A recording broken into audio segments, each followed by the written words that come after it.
Hi friends, we are Mike and Heather Webb from Children of Promise. As we head into this Christmas season, we want to pause and say thank you.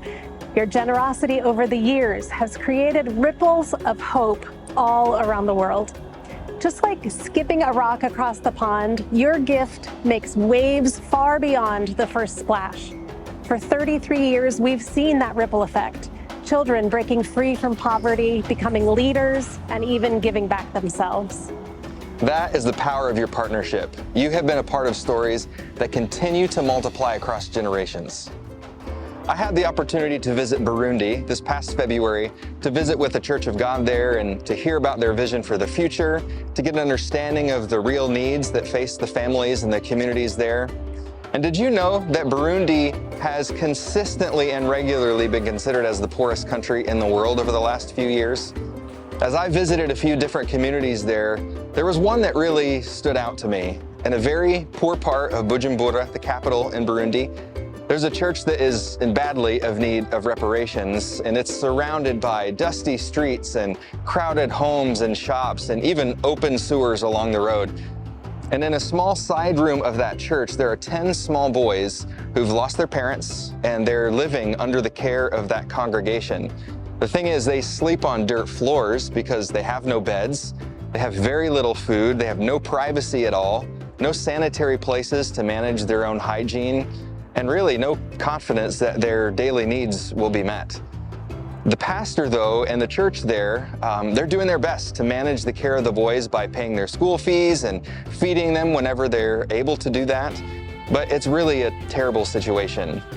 And for me personally, over a lifetime of visiting poor communities and participating in care for the poor, I have rarely seen a picture of need as obvious and heart-wrenching as what I witnessed there in Bujumbura. I could not leave the church without committing to be a part of a solution for those boys. So I'm pleased to report that we have been able to offer some assistance to significantly renovate that space where the boys live, where they sleep. But there's more to do.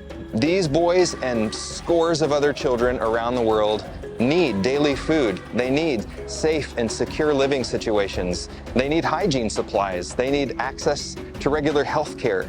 They need the security of a community who loves and nurtures them. And that's where Children of Promise stands, in that space between the extreme need and a chance at hope and wholeness.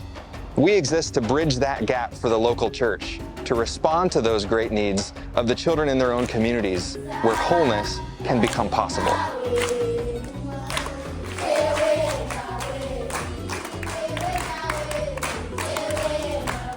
This Christmas, our Ripple Effect campaign has a big, bold goal: to raise $150,000 toward a sustainable future for children in poverty. At $50,000, we can welcome 130 new children into the program through the GAP Fund. At $100,000, we can strengthen the Making It All Happen Fund that makes every ripple possible. And when we reach that $150,000 goal, we can launch new programs in places like Burundi, the poorest country on earth. There are lots of ways to get involved this Christmas season.